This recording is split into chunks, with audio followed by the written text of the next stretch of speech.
প্রথমে আমি ব্রোকলিগুলো কেটে নিচ্ছি।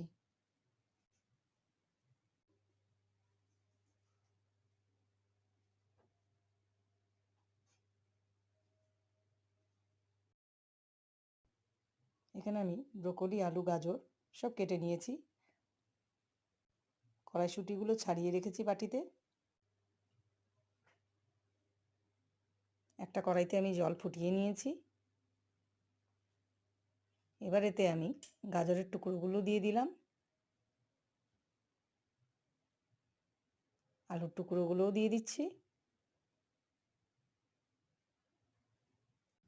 আলু আর গাজরটা সামান্য সেদ্ধ হওয়ার পর আমি এতে ব্রোকলিগুলো দিয়ে দেব। কড়াইশুঁটিও দিয়ে দিলাম। ব্রোকলিটা নরম হয় বলে গাজর আর আলুর সাথে আমি ব্রোকলিটা প্রথমে দেইনি।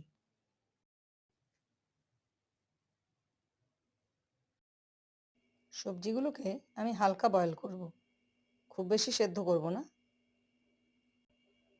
আমাদের সবজিগুলো সেদ্ধ হয়ে গেছে, আমি একটা পাত্রে তুলে রাখছি।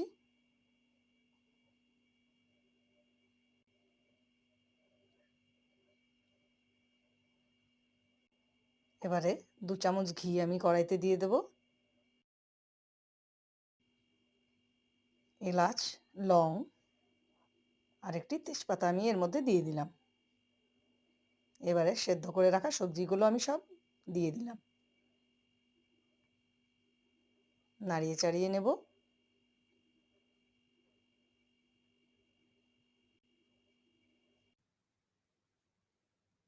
হলুদ গুঁড়ো দিয়ে দিলাম, জিরের গুঁড়ো দিয়ে দিলাম, ধনে গুঁড়ো দিয়ে দিলাম, স্বাদ মতো নুন দিয়ে দিলাম।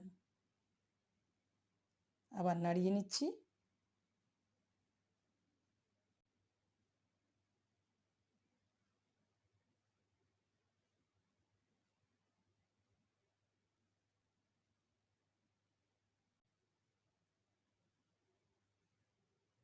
কুচনো আদা দিয়ে দিলাম এর মধ্যে।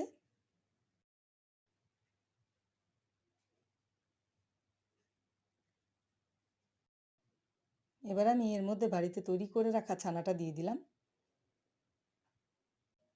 বাচ্চারা সবজি খেতে চায় না, তাই যদি নানান সবজি দিয়ে ছানা দিয়ে তৈরি করা যায় তাহলে বাচ্চারা সত্যিই খায়।